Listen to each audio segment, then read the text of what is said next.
It is time বা it is high time, এই হয় উপযুক্ত সময়, মানে এটাই হচ্ছে উপযুক্ত সময়, এই ধরনের কোনো ভাব যদি বাক্যের মধ্যে থাকে কোনো সেন্টেন্সে, সেই ক্ষেত্রে আমরা ইট ইজ টাইম বা ইট ইজ হাই টাইম ব্যবহার করব। কি বলা হয়েছে দেখি আমরা একটু, যে ইট ইজ টাইম এবং ইট ইজ হাই টাইম অত্যন্ত গুরুত্বপূর্ণ এবং বহুল ব্যবহৃত ফ্রেজ।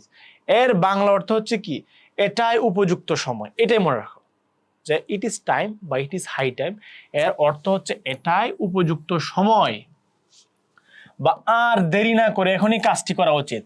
মানে এখনই যেহেতু উপযুক্ত সময়, আর দেরি করা চলবে না, এখনই কাজটি করি। এই ক্ষেত্রে আমরা ইট ইজ টাইম বা ইট ইজ হাই টাইম ব্যবহার করব।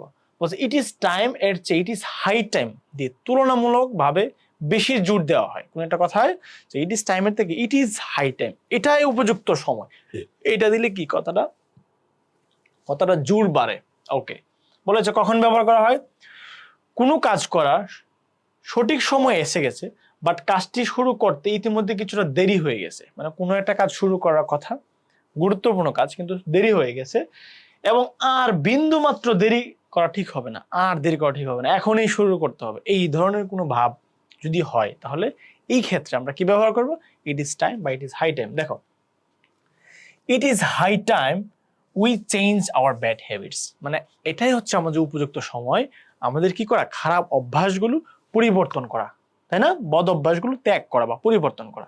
আর একটা বিষয় আমি তোমাদেরকে বলে নিই, ইট ইজ টাইম বা high time, it is high টাইমের পরে এই যে ভার্বটা থাকে, এটা হচ্ছে কি V2 তে হয়। কিতে হয়, V2 তে হয়। বলা হচ্ছে আমাদের বদ অভ্যাসগুলো ত্যাগ করার এটাই হচ্ছে উপযুক্ত সময়।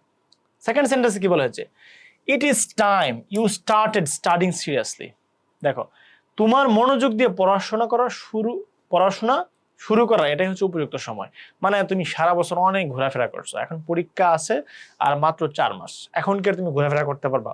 মানে তুমি যদি সিরিয়াস স্টুডেন্ট হয়ে থাকো, তাহলে তো তুমি আর ঘোরাফেরা করতে পারবা না, এখনই তোমার পড়াশোনা করার উপযুক্ত সময়। এই জন্য বলা হয়েছে ইট ইজ টাইম বা it is high time you started studying seriously. But এখানে যদি তুমি টু স্টার্ট দাও তাহলে টু স্টার্ট হবে, কিন্তু যদি শুধু ভার্ব দাও তাহলে কিন্তু ভার্বের V2 হবে, ইউ স্টার্টেড স্টাডিং। ঠিক আছে, আর যদি ইট ইজ হাই টাইম, এটাই উপযুক্ত সময়, আবার লিখতে পারো to start studying, to start seriously, sorry, to start studying seriously. আর যদি শুধু ভার্বটা দাও তখন সেক্ষেত্রে এটা ভার্বের V2 হবে। It is high time for us to leave the plane, এটা হচ্ছে আমাদের it is high time for us to leave the place, এটা হচ্ছে আমাদের উপযুক্ত সময় এই স্থানটা ত্যাগ করার।